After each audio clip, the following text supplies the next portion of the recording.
Okay, so tell me a little bit about how you got to this point. What was your role within this operation?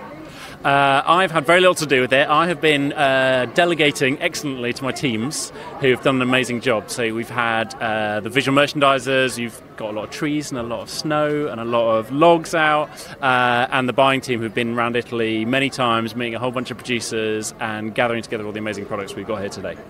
And why are we excited for Christmas with Carluccio's? Why do people want to come here? Because Christmas in Italy is a really big deal. It's a big deal in the UK, but it's a different deal in Italy, and it is a lot about the food. So in the UK we have our turkey and parsnips and roast potatoes and Brussels sprouts.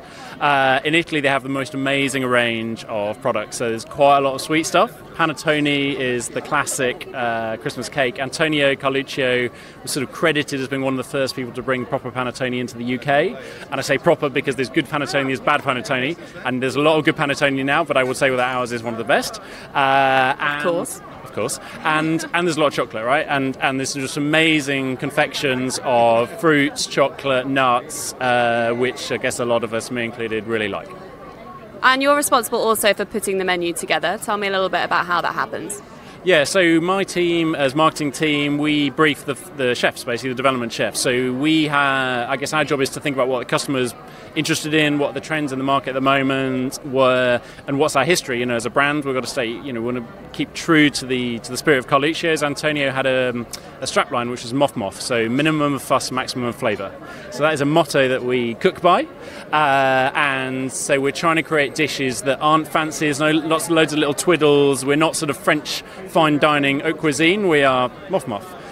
Classic Italian cooking, letting great ingredients do the job. But that's got to evolve, right? We've been around for 19 years, so you've got to evolve that over time. So what's the 2018 version? We started in 99. What does that mean in 2018? What ingredients have we got available? What's in season? We want to sort of be aware of trends, but we stick to what we're good at. So it's moff, is that right? Okay, so what do you consider on your menu to be the most moff? Good question. I think probably something like the burrata and prosciutto salad that we have. Just some amazing ingredients, very simply presented, is, I guess, a great example. Something like a simple panna cotta would also be that. We're not doing loads of reductions and foams and that kind of thing to go with it. We're just allowing the dish to stand for itself. And what do you actually have available over Christmas? Can people come in on Christmas Day? Do you have certain events going on?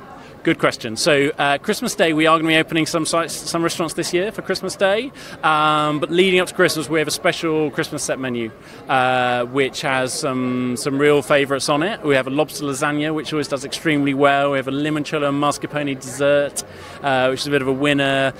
We have a butternut squash risotto and a chestnut soup starting this year. So we have I guess it's a special menu. They're only available on our Christmas menu, available from mid-November, early November actually, until Christmas itself. So yeah, we kind of don't want to keep Christmas to the day itself. Obviously we want people to be enjoying themselves, on the lead up to it.